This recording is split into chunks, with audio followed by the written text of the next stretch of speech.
All right, hello. You're listening to No Fun Radio. I'm Justin Gradin. I'm from the show Pig Freeze. We're on Mondays from 7 till 9. First 3 Mondays from 7 to 9. But today I'm here to talk with our special guest who will be playing at the Rickshaw Theater tonight. So please welcome Thurston Moore of the band Thurston Moore. That's it. That's the band. Yes. So yeah, welcome Thurston. How was your trip here?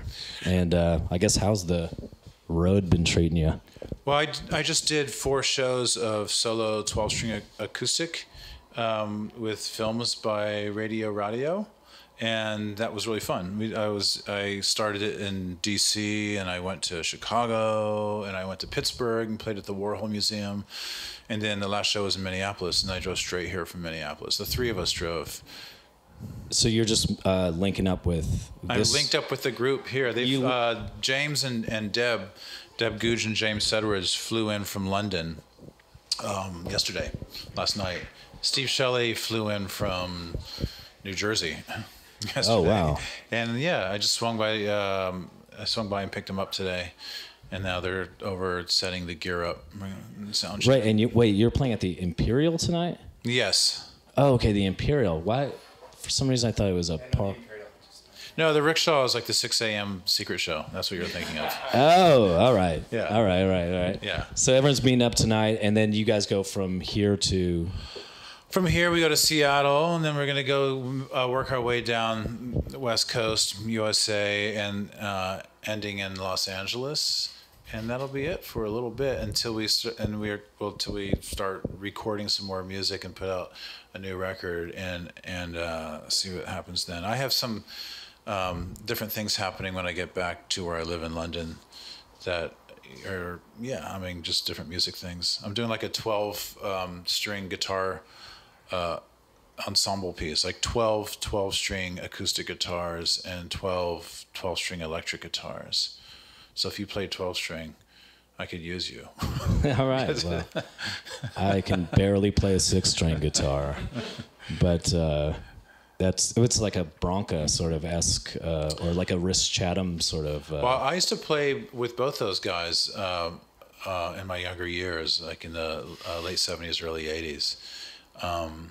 And they were doing a lot of stuff with mass guitars with different tunings, open tunings, and I worked in that context. I guess that was pretty informative. I mean, they weren't the only ones working in that right. with those ideas, but they were certainly the ones I was involved with. It's like Yamasuka Ai with the drummers. Exactly. Yeah. It's his thing. It's like you can play drums.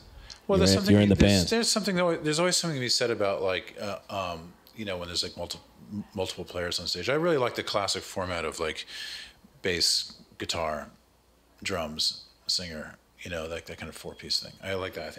I really like that model. It's so classic, and I like writing for that.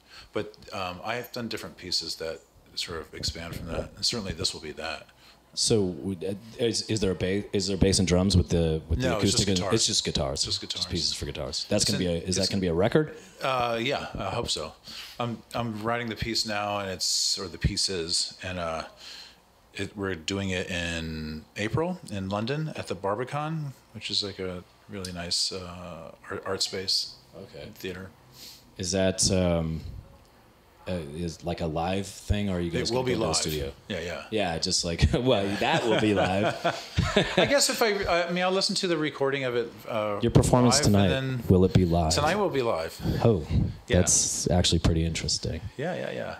I used to use a lot of tapes on stage, not to mask anything, but I used to use a lot of cassette tapes on stage, especially in Sonic Youth when we first started, because we only had 1 or 2 guitars between us, but we had so many different sort of tunings for the songs and stuff, and so we'd always have to retune between songs to have the new tuning. And so I think when we first started doing that, it was like you play a song and then you'd spend the next 5 minutes tuning, And Right. you know, you kind of lose your audience a little bit sometimes doing that. So the next song is guitar on a Casio recorder. I started getting cassettes, and as soon as the song was over, I'd play a cassette through another little tiny amplifier. To just kill the time, or fill up the time. Sort of like as if something was happening, you know, like right. it didn't seem like dead air.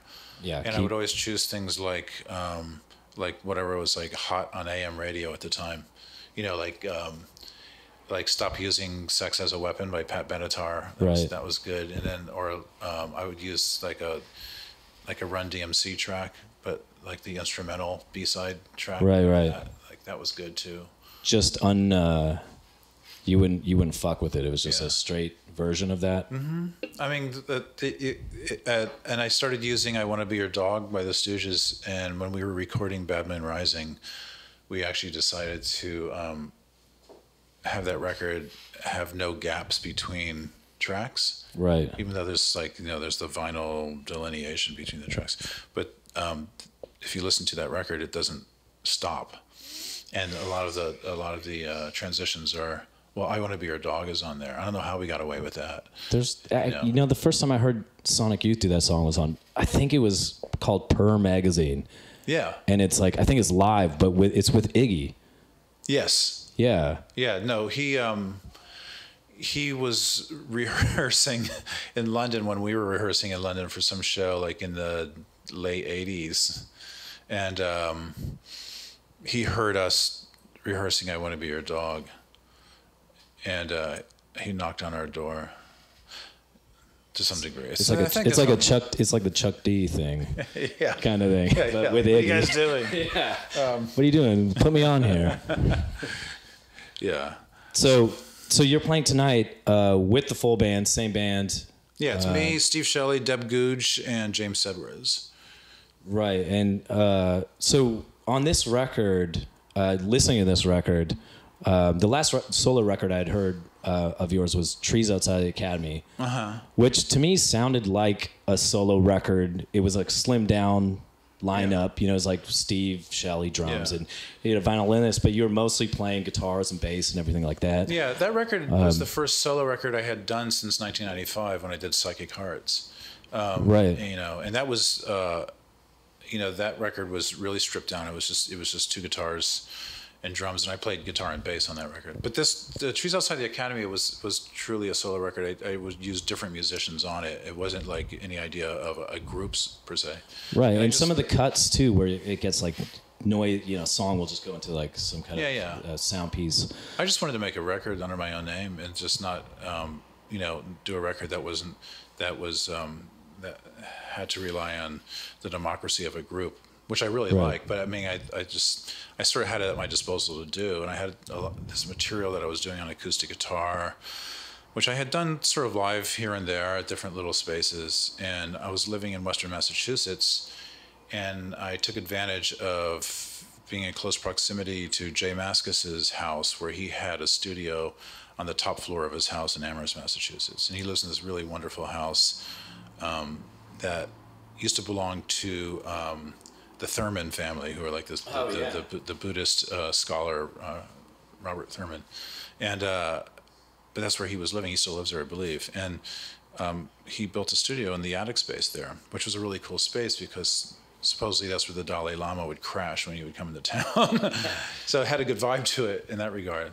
When Dalai Lama did his punk house tour of the USA. The Dalai Lama punk house. Shout outs to Jay Mascis, his crash pad for the Dalai Lama.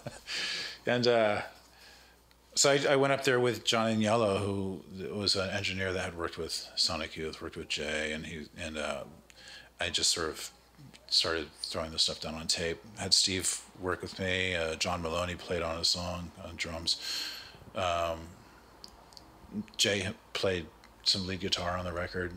I was just putting a record together, and it was sort of, I called it Trees Outside the Academy because I was living across the street from Smith College, and I used to walk around there, and I was always something about just sort of like this place of academia where this kind of nature was outside of it, but it was kind of organized, and I just came up with that title. thinking like, you want to be inside or outside. I sleep outside of university, so I can relate to that. I like the idea of being outside with an inside kind of, knowledge. Yeah. That's what the title was about. The new record, it actually kind of reminded me a little bit, in a way, of Psychic Hearts. It sounds to me like what rock and roll consciousness does. Yeah, rock and roll consciousness, because it sounds more like there's a sort of looseness in the songwriting, like there's open sort of like whatever the process was for that songwriting on that record. It sounds almost like a more mature Psychic Hearts at times. Like there's these long jams, but it feels more like you're playing in a band than as opposed to. Well, it was definitely focused more on the group that came about, right? Which was Deb Googe and James and Steve. And when I had relocated to London, and the first record I did was called The Best Day, I was just sort of getting some kind of idea of what a group would be. And so James came in first, and then Deb and Steve sort of came in. And we really didn't work together as a four-piece until we worked in the studio recording. James and I had played together some of the material instrumentally, and then I started adding vocals, and then Steve came in, and then Deb came in, and then me, James, and Steve did some trio stuff in a few clubs, but Deb didn't really start playing with us until we actually were just rolling tape. Right. And so we did that record, and some of that record is that quartet, and some of the record is just myself playing, and so that's what that record was. And then we started touring, playing those songs. And we toured quite a bit, and we became a real group. And we really enjoyed each other's company. And so that's kind of the nature of the group. We just like really feel like we're of the age where we've kind of been through the wars together and apart, like Deb and My Bloody Valentine, and me and Sonic Youth, and Steve and Sonic Youth, and James has been in many different bands. Steve and the Crucifix. And Steve and the Crucifix, starting with the Crucifix. And also, do you think J.K. Rowling is a Crucifix fan? Why would you say that? Because there is a striking resemblance from to Harry Potter. And Steve Shelley. Because actually, wow, I actually brought this record because I was thinking about it the other day, and I was like, maybe my memory is wrong, but I swear I saw Sonic Youth with Harry Potter. Oh. But I think it's the Back of Evil. Because Steve has sort of a bit of a he was way ahead of the scene wearing. Well, that's why I think glasses. J.K. Rowling was probably like looking at that when she got the. This picture of Steve on the Back of Evil is really interesting because it was he had sort of more of a I think he was kind of going for maybe a Beatles haircut there. But when I first met him, he kind of had more of an Echo and the Bunnyman kind of style where it kind of shot up, and that was kind of a good look. And then he sort of like brought it down to his Harry Potter.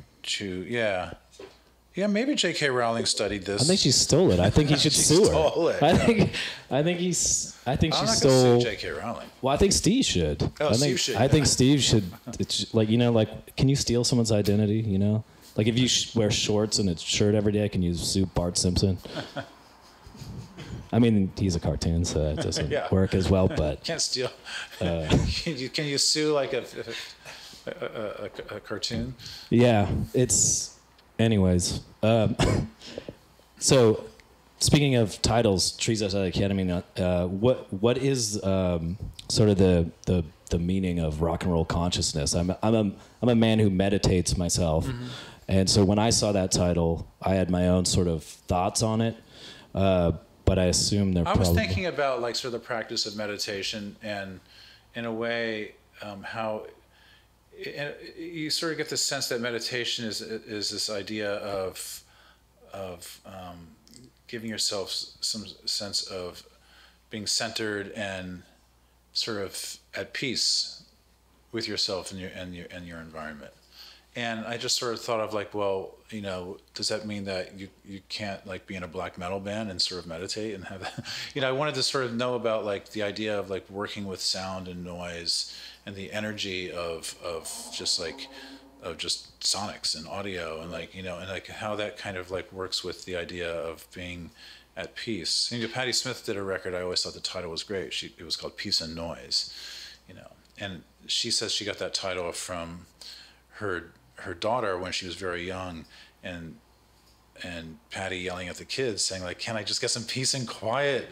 Right. And her daughter yelling like, peace and noise, and she thought like that was such a wonderful thing, because like they do work, and those things were happening. So I always was into this idea of noise meditation, you know, and being able to sort of find this kind of thoughtfulness or consciousness through the practice of, you know, total rock and roll, you know, achieving that kind of state of. It's like being a painter and sort of zoning out over time. Possibly an action painter like Pollock doing drip paintings. Yeah. When you see those paintings, the films. But the that feedback were made of him, it's like it has this very sort of like.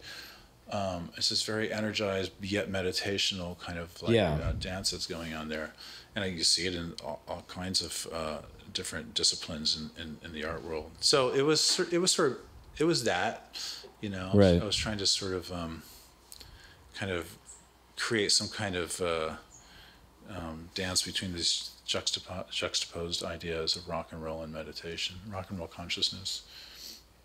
When I saw the title, also, I for some reason I thought of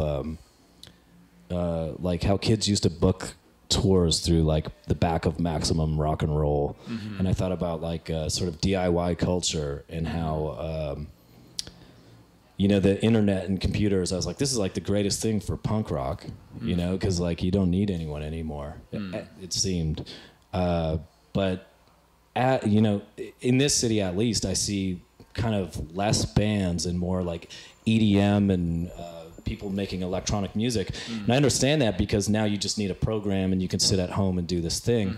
But at the same time, I think, is that sort of killing, is that like the death of the rock and roll consciousness? I think it has its own community. I don't think it's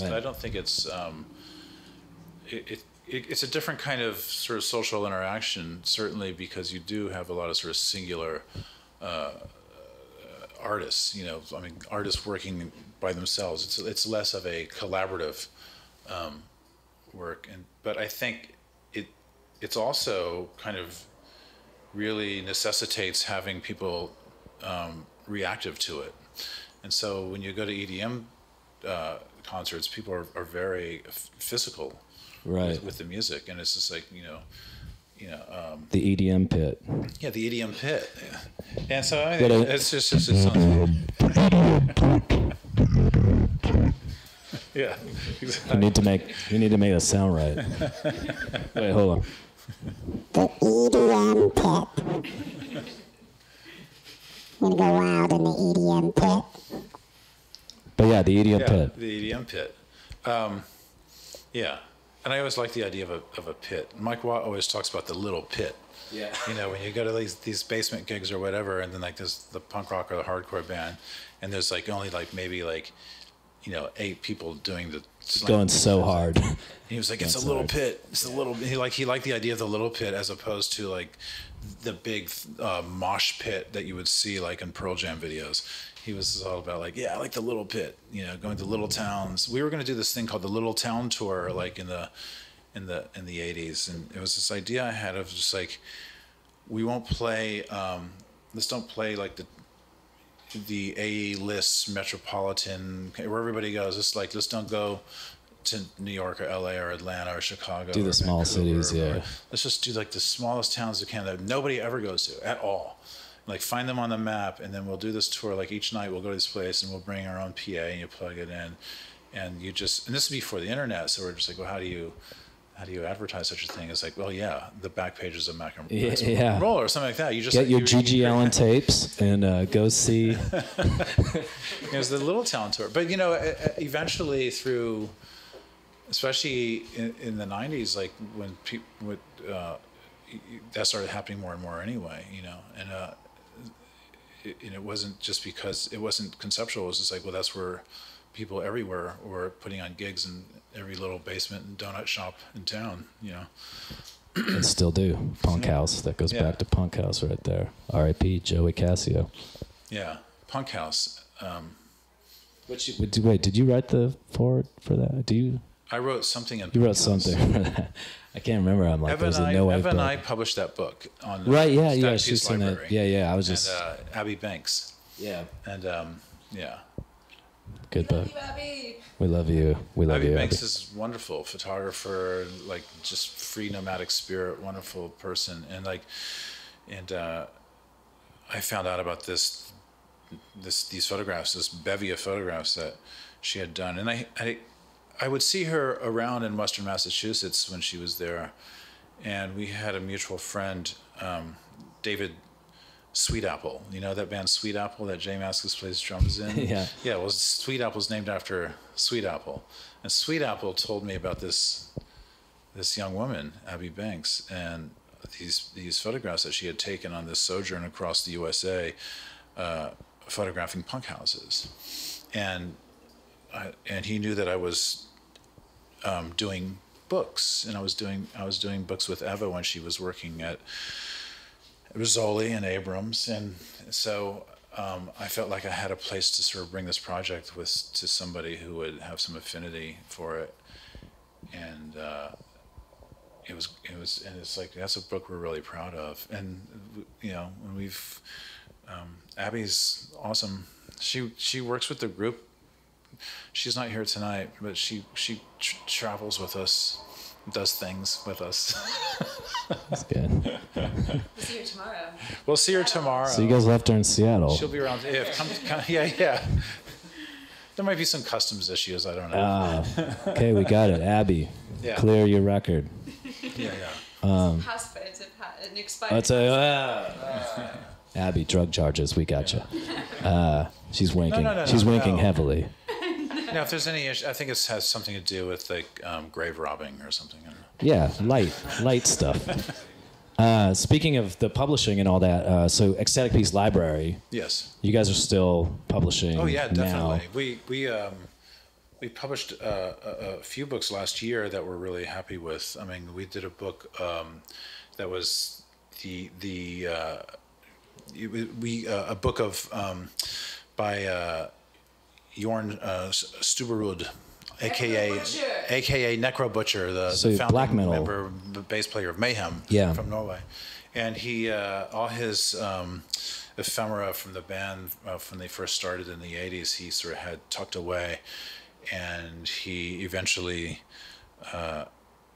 took it out, and a Norwegian publisher has published it all, and he used it as a device to sort of write about these first days of being in a band with Mayhem.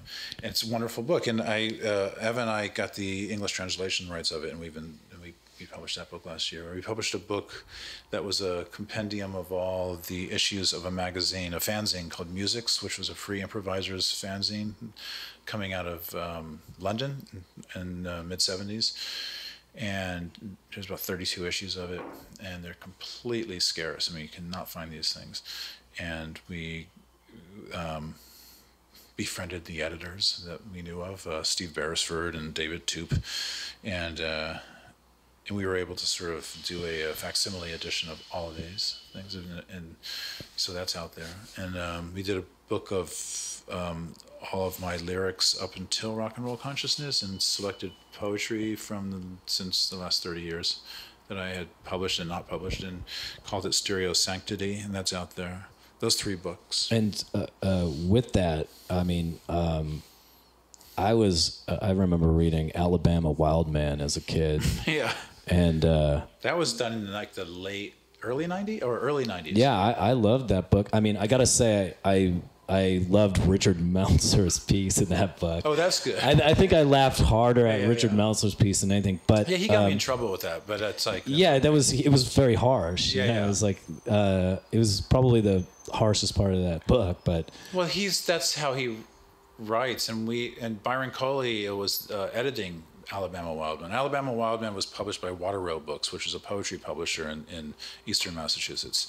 And I used to sort of, as a collector and an archivist of like underground post-war poetry, I had written to Water Row quite a bit about certain things, and in their because they're booksellers as well as publishers, and the the guy who runs Water Row asked if I would do this book, and he asked through Byron Coley, the rock writer, co-editor of Forced Exposure in the magazine in the 80s and 90s, if he would connect with me.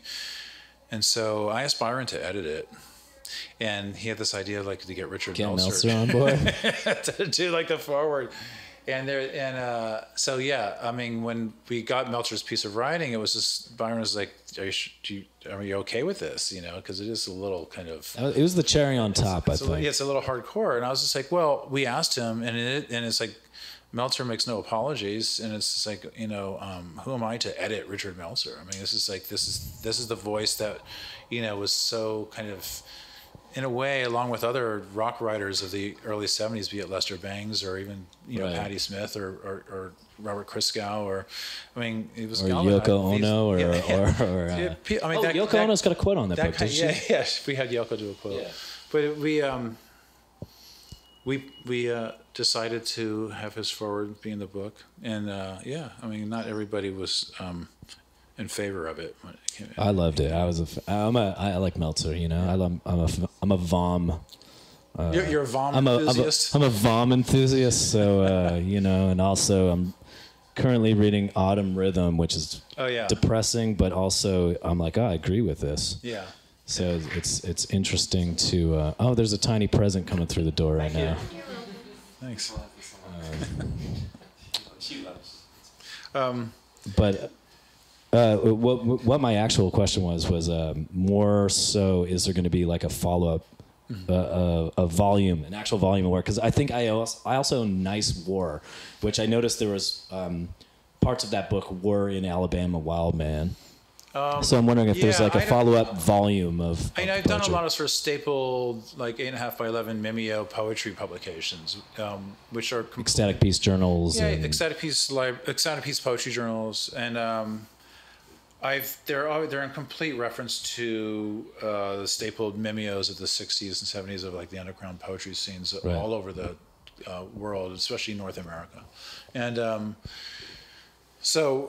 but they, you know, it's all about the economics of it, and I like the aesthetic of stapled 8.5 by 11 books, literature. Yeah.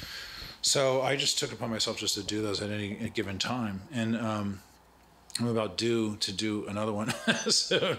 But Nice War was when I did during, you know, when we were having that really nice war, you know, when George Bush was sort of stomping around, and so I. Now it's Trump, and you know. Also, speaking of Trump, it's like it seems like now more than ever would be the best time to throw out another Society's Ills EP.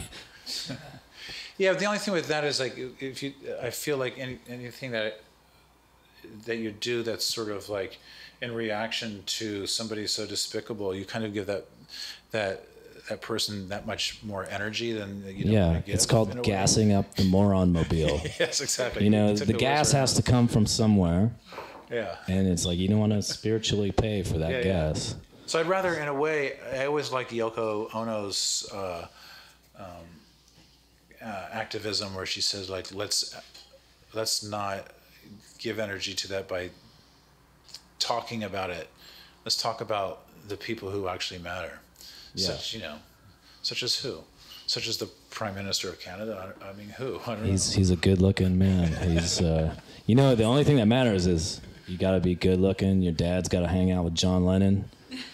You know, everyone still remembers Give Peace a Chance. Yeah. So there you go. Yeah, bed peace. It's your birthday in 3 days. Whose birthday? Yoko. Oh, Yoko's? Yeah, Yoko's birthday is this week. Oh, well. So I feel underprepared, I guess. Just, you know, you do. Scream at the sky. I'll scream at the sky. I'll break out grapefruit, and I'll get naked and do some crystal meth with a local rapper. Don't do crystal meth. There's nothing punk about crystal meth. That's true. That's true. Actually, you know what? In honor of her birthday, I'll take the day off crystal meth. Take a day off. Do a little PCP. Just engage with the crystal. Forget about the meth. All right. I'll go into the woods. I'll find some crystals. It's like Yamasuka Ai. He said he moved up into this. My friend knows him in Tokyo, and he says he moved up into this neighborhood, or not a neighborhood, but like into a mountainous area. And he said he was trying to find. His goal was to find a stream of water that was so pure that it was orgasmic. Oh yeah, yeah. He's a water wizard. Yeah. He's looking for the purest water that he could possibly find, which. He was involved, I believe, with organizations in Japan that would go to polluted lakes, and they would sit around the lake and meditate good energy towards the water, and it was effective. Like within a few days' time, the water's elements became cleaner. Again, collective consciousness, collective rock and roll consciousness. Yeah, exactly. But water magic. So, Ecstatic Peace also records. Is that still as something? I haven't done anything for quite a while with it. I mean, just because I've been really preoccupied with so many other things, and plus, it's just. It's kind of a peripheral label, though, right? Like you started with like Michael Gira and Lydia Lunch, and then it's kind of gone up and down and through the. Oh, you guys. It's kind of. Miss. Oh, yeah. Do you have one here? Miss Liberty? I'll bring you. Okay. Yeah, but it's kind of like come up and down, and so my question was like, is it still active? Every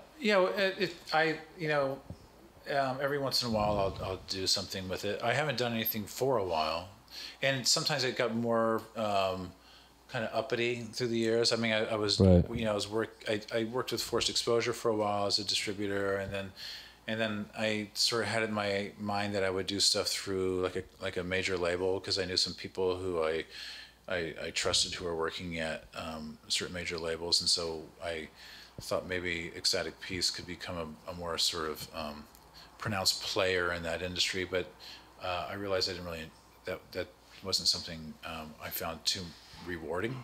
Right. It's just like there was too much attrition around it that I didn't like, so that stopped.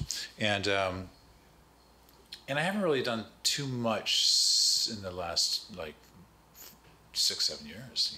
I used to do lots of cassettes, 7 inches. I just did a 7-inch called MX Liberty. MX Liberty. Yeah, and it's on a label called Blank Editions, which comes out of North London, in the area that I live in. I did another 7-inch with them called Detonation a few years ago during the Best Day record. And MX Liberty in a way is kind of sort of a song that's in reaction to sort of this empowerment of the stupid in the USA, and so that just came out. And the B-side is Panic, which is a song by Metal Urbane. I love Metal Urbane. Yeah, so yes. That's 77 7-inch Panic. Metal Urbane and the Stinky Toys are two in the phase. I did a cover of that song Panic. Right. That's on the B-side. We have one here. We'll give you it, but it's not here. We're gonna go get it. No, it's so far away. I'll come. It's so far away. They're sending Sherpas out to get. They're going all the way to London to get this record. They're going out to get the 7-inch. I don't know how they're going to do it. They're pressing one more for me. We're going to slap it on this turntable. But honestly, you were doing the Father Yard stuff. I honestly, a dream for me would be the Destroy All Monsters, 74 to 76. I was like, why wasn't this records? Well, what happened is when we did that with the good graces of Mike Kelly, and he sort of gave us all those pieces. And I think what happened is after we had done that CD set, he had asked for everything back, because I believe he was going to do a more elaborate set, maybe on vinyl, on his own imprint Compound Annex. I know he reissued it on Compound Annex, but he did a CD of it. Oh, I see. Okay, I'm not quite sure what that trajectory was. Yeah, because when it came out, unfortunately, I was working for a skateboard magazine, and I was the music editor, and I had gotten in touch with him. Yeah. And so we had set up this interview. I was going to fly to LA, and unfortunately, it was in January, the beginning of January, and unfortunately, he wasn't around for it. But yeah, I always thought that would be a great record, you know. It would be a really good vinyl box, I think. And so I feel like that thing needs more appreciation because for the time. I mean, I sort of he told me. I think of like the Nihilist Spasm Band Yeah. and things like that, and then I think about like Destroy All Monsters back in like 1974, Yeah. and then what was happening there. Well, Destroy Monsters. I mean, that stuff it's like 70. Is it 72 to 74? Is that I think what it's it is? 74 to 76, but I could be wrong. I think it might be, it might be 74 to 76 because then Destroy Monsters, the name gets taken over by Ron Ashton. And it's just Niagara and Ron yeah, Ashton. him and Niagara. But so Niagara is sort of the constant in Destroy Monsters. Because I remember when Mike Kelly told me about like him and Jim Shaw and Carrie Lauren and Niagara having this collective, this kind of basement art collective that was making these kind of weird recordings, and then finding all of these cassettes in a shoebox and saying like, I found all these cassettes and I'd really like to put them out, and telling me about what Destroy Monsters sounded like before it became Ron Ashton's rock band. Female Stooges in a way. And so it was so surprising, and Byron Coley and I, like, we did it. We just sort of did that, and I don't think we even made that many copies of it. And you hear it got immortalized in a Harmony Korine film. Oh, which one? He Peanut Butter Motherfucker is in like the beginning of, I think it's in the beginning. Gummo? Beginning of before Gummo. Julian Donkey Boy? Before Julian Donkey Boy. There's Kids. Yeah, I'm thinking, it's Larry Clark, though. That's Larry Clark, but then Harmony makes Gummo. Is it Gummo? Yeah, I think it's Gummo, yeah. I think it's Gummo. Anyway. That's so the one in the, like, sort of like Midwest, Kentucky, Ohio. Yeah, that's sort right. of. That's right. So it's that film. Yeah. And you hear it at the beginning of the film. And so he used that. He licensed that. I remember that was kind of a thing. And I remember when we were first doing it and running into Niagara on tour, Michigan, and she was just confused. She was like, "Why do you want to put that out?" It's like it's not. It's not good. Yeah, she's like, "Why?" She was like, "Why would anybody want to put that out?" I mean, it's just like noise. It's like, and I was like, "Are you kidding me? This stuff is incredible." Yeah. And so it was pretty funny. And it's such a, it's like Throbbing Gristle and all these things, they were just they're in Ann Arbor, right? Yes. Those guys back then, it's like, it's a pretty important piece of music. Back to music, I was thinking about when I was listening to this new record of yours as well, I think I categorize you with certain musicians maybe, but I was thinking of Greg Sage. Oh, cool. From the Wipers, and I remembered an interview I'd read with him years ago in a Maximum Rock and Roll, where he said he wouldn't touch his guitar for 5 to 10 years between records, and that he wouldn't listen to the radio as a way to stay non-influenced. Interesting. So I guess my question would be, what do you do to do that, or is that even a problem? Well, I don't really get too anxious about inspiration or influence. I do know that I have a bit of a honor for practice, and I think the idea of the art of practice that painters talk about is something that's really commendable, where you employ yourself for a certain amount of the day to do that practice. Maybe if you're a painter, if you're a writer, if you're a musician, whatever that discipline is. And I think that's such a great thing. And I realized that what was making me anxious at some point in my life is that I don't do that. Right. And then I realized that when I'm not playing, when I don't touch the guitar, when I let time go by where I'm not really sort of physically interacting with music or the work, that it doesn't mean that I'm not intellectually conscious of like of ideas or inspirations. And I like Sometimes being you're inspired. I don't fear like being inspired to the sense. Dr. Phil can just like he can give you a riff. Yeah. Dr. Phil can inform I find the like riff. if I don't touch a guitar for quite a while and I come back to it, it's rather explosive. Like all this stuff comes out, right. And it's different than playing every day, where it's just like it becomes this thing that generates. They're both good. They're both good. I mean, I think they're both good but distinct from each other. Those two different ways of dealing with it. So at this point, it doesn't matter. I don't really care. No. Yeah. And as You far could as just say fuck off too. I mean, as far as inspiration, I always go out and hear music. I don't really go see rock bands so much anymore, or punk bands or whatever like that. I'll go see like just more weird music. Like when I say weird, I mean sort of marginalized music, like free improvisation or avant-garde jazz or just things like this. Well, that's I mean, you just put out a record.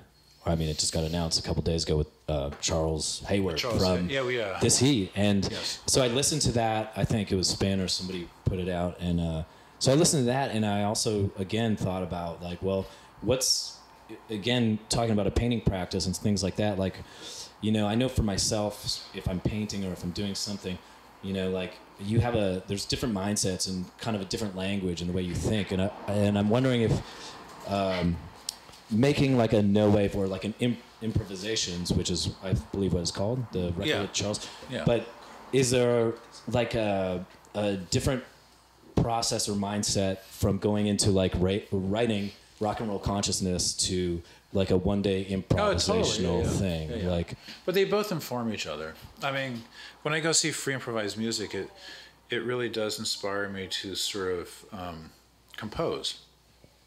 And sometimes when I'm actually writing, it's like I find things that I do that I bring into free improvisation when I'm sort of playing that. Free improvisation is of the moment. I mean, you're kind of like composing in the moment, right? And you have to sort of consider it that when you're playing, like you're actually it's a conversation in a way between who you're playing with. But it's also that you're trying to think of it compositionally. As opposed to jamming, or having it be this kind of loose affair, which I don't really have that much interest in doing. I don't really like jamming. I never like jamming. Yeah. So I've never been like a jam band enthusiast. Jamming. I love jamming. Yeah, I'm anti-jamming. Yeah, I'm not into jamming either. It's a little hippie, but. But playing free improvisation, I always find is something that you think about it in real time. You are composing on the tongue. You're just kind of like thinking about creating, this journey, this shape. It's very visual, and so I Do you ever, how much, and this is my teenage self, I think, asking this question probably, but when I used to listen to your records as a kid, Sonic Youth or even Psychic Hearts, I remember just listening to those records and going, "Oh, these guys like to get fucked up," and which is so not true. I'm just wondering how fucked up you actually get. What is your level of being fucked up? No, I don't get fucked up because I never. Interesting. I don't have anything. I'm not like so puritanical that I'm anti getting fucked up, but I don't know. Sometimes I find it sort of takes me away from where I want to be, which is sort of like somewhat just kind of in a place where I feel safe and focused, and I don't really feel safe when I'm fucked up. I like you can eat like 5 cheeseburgers and feel fucked up though. Yeah. You know what I mean? Like it doesn't have to be like, do you smoke crystal meth? It's like a lot of it was sort of, to me, a lot of it was economical. Like I could never, even early on when I knew people who were like my the Ramones age, sniffing glue. Well, the idea of like spending money on getting something that would just like fuck you up and then it was gone and then you were fucked up didn't make sense to me, because money was like really like, why would you not buy a record or a book? Food. Or like, Food's always a good one. It's like there's really no comparison. But I talk as someone who doesn't really I didn't really have that around me so much where. Sometimes when you get fucked up, though, you can hear a record. Yeah. You can definitely hear a record. I want to bring it back to, like you mentioned, black metal a couple times, and I recall a time when you were going to join a band called Twilight. I was in Twilight. Did you join that band? Yeah. And also, my follow-up question is, did the Twilight franchise ruin that band? I mean, because I don't hear anything about Twilight anymore, unless like, Exactly. What's that guy's name? James. What's his name? The guy from Twilight. I'm so embarrassed, but I know it's Robert Pattinson. Robert Pattinson.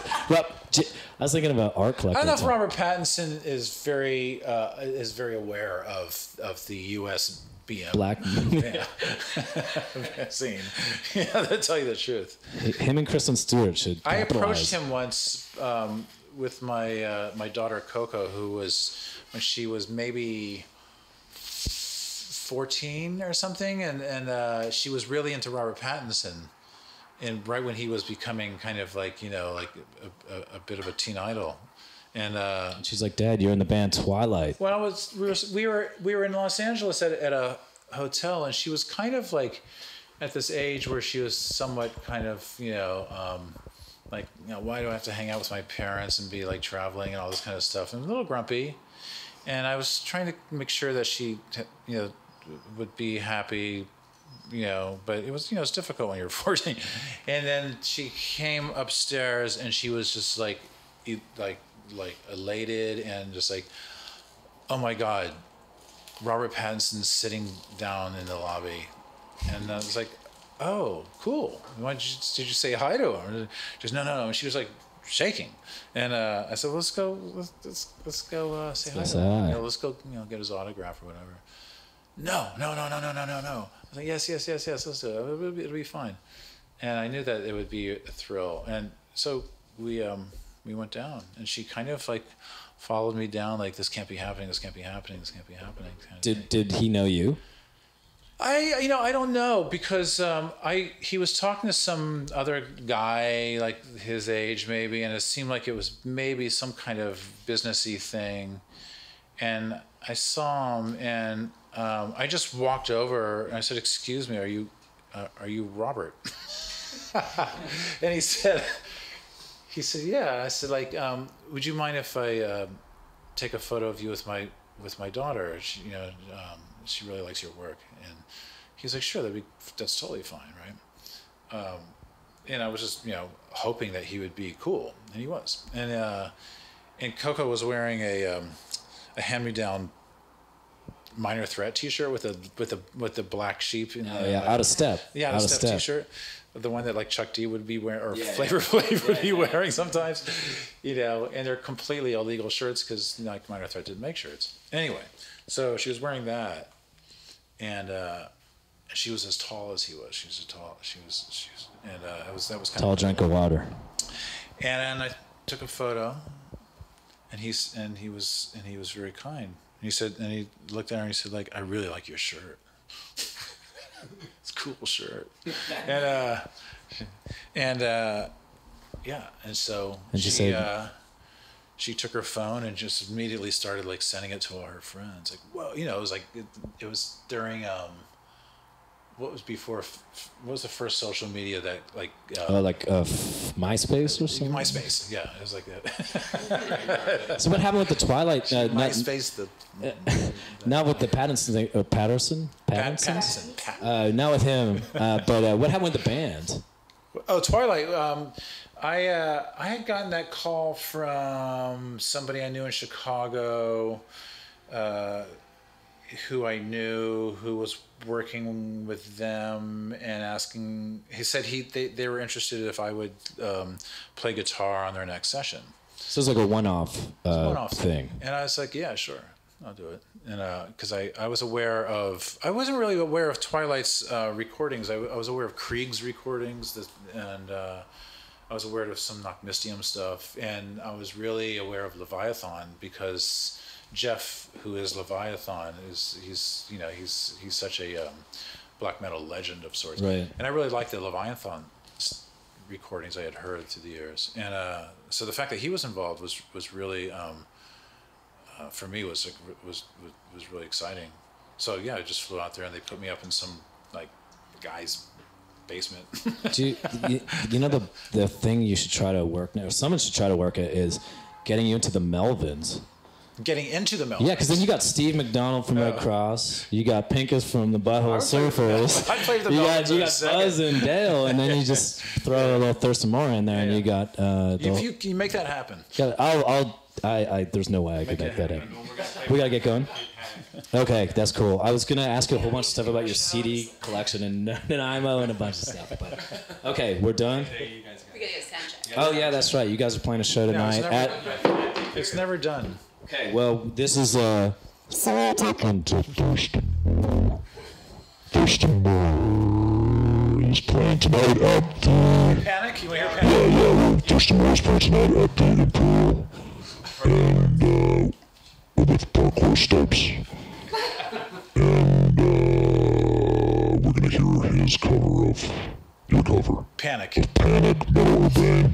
Thanks for listening to No Fun Radio on this special romantic occasion. Coming up next is... Our show is called Sound Vacation. Sound Vacation. Our show is called Sound Vacation. That's really good. Thanks, and thank you, Thurston Moore. Sound Vacation. Sound Vacation. Panic. You know the song Get that? Panic. Yeah, Panic. Well, this is my version of it. What do you think?